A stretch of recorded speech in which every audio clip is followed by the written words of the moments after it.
it's every year I'm like, what am I doing? And I try to bring the weight down, and I'm sacrificing luxury in the tree. The more weight you take away, I feel like, the shittier the lens, the the less comfortable you are, in the tree, especially if you're sitting like an all day rut sit.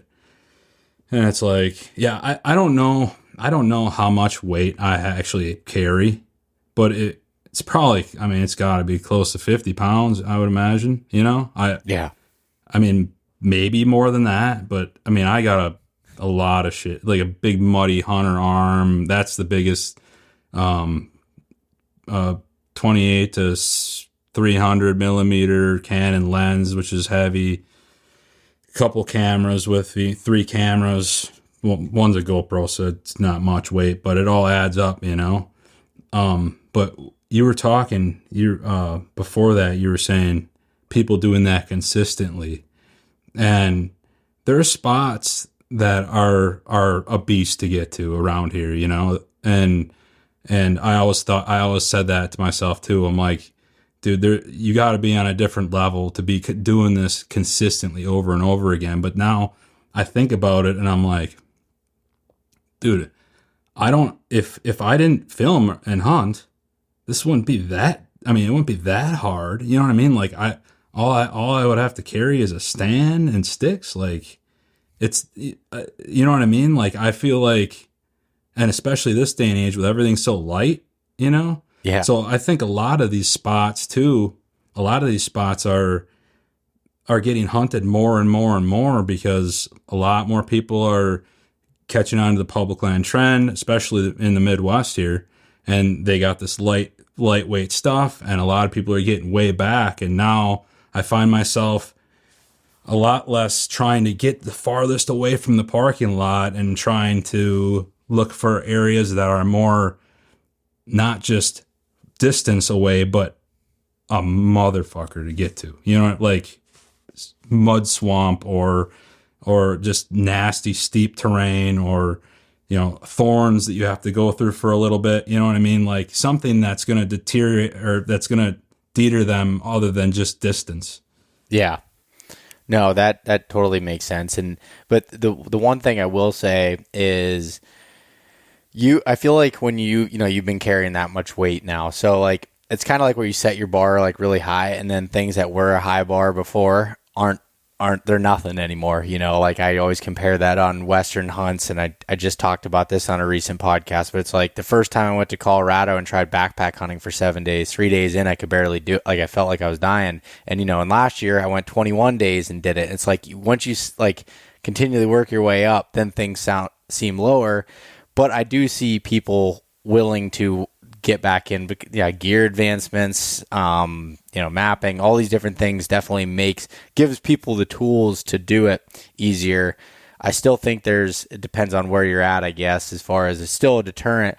But I do find myself even like looking for those spots that are kind of the in-betweens or just even overlooked. Sometimes it might not even be that hard. It's just like an overlooked because there's a trail that's going back and people are walking that trail like robots and not realizing this spot's over here. That's a simple example, but that's, something else that I've kind of looked at in recent years. And like my buck that I killed this year in Pennsylvania really wasn't that far in at all. It was just like not at a dead end road and going back in, or like it just was I'm not giving too much detail away with it, but yeah.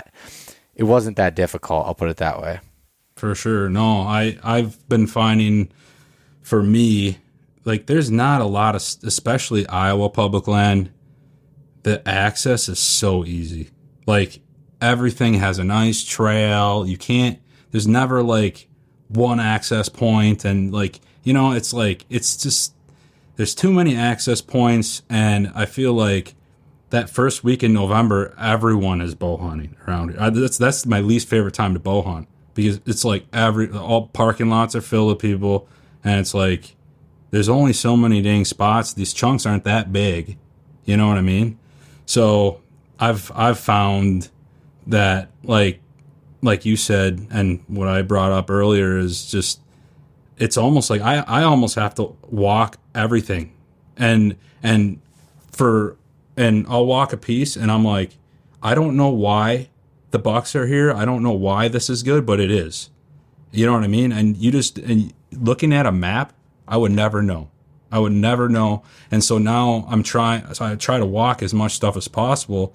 And then once I find something good, then I try to figure, and then I ask myself, why is this good? Why isn't there people in here? You know what I mean? And sometimes I think pieces go in cycles too. Like, I think that, like, there was a spot that we used to hunt that was really good, and then it just started being kind of not very good, and then I started seeing ladder stands and human intrusion coming off the private, and I was getting cameras stolen, and then we went back to that like a year or two later. I think it was like 2 years later, just to check in, and there was deer everywhere again, and the people were gone.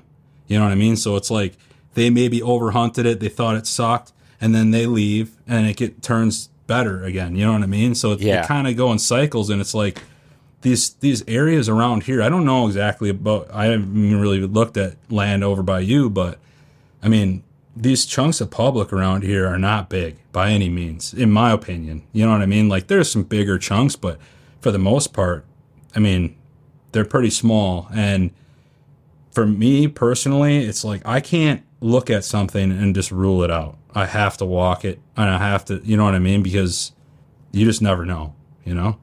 Yeah, no, that is completely different than where I'm at, where there's large chunks of public and continuous. And like, for me, I always just like, I can be in one chunk and just continue to keep moving like within that area and kind of figure out depending on how hunting pressure is.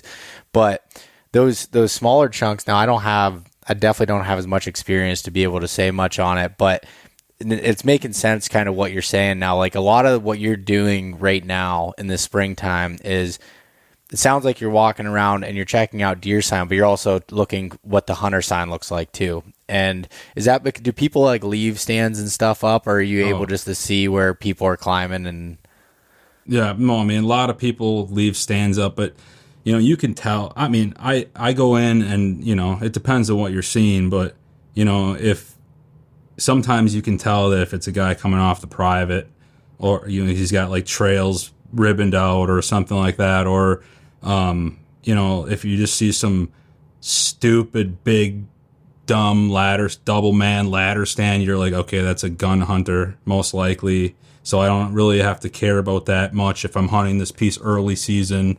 You know what I mean? So I'm just it's almost like I'm trying to gain as much intel as possible on those walks, as far as deer sign, as far as human pressure and terrain, like just knowing how everything is laid out, so I can plan access and exit. And I'm not really looking for, like, I'm not really like planning out. I'm not really planning anything out unless I have like specific bucks targeted that I know of. Like, if it's a new chunk, I'm just kind of just getting a real good feel of the area, marking a lot of stuff, bunch of notes on my phone, and then in the summertime, I'll glass and run cameras if it's legal. Minnesota, some stuff is not legal for Minnesota, but Iowa and Wisconsin it is. And I'll run cameras, glass and stuff, and then once you find the deer, then you're like, okay, now you start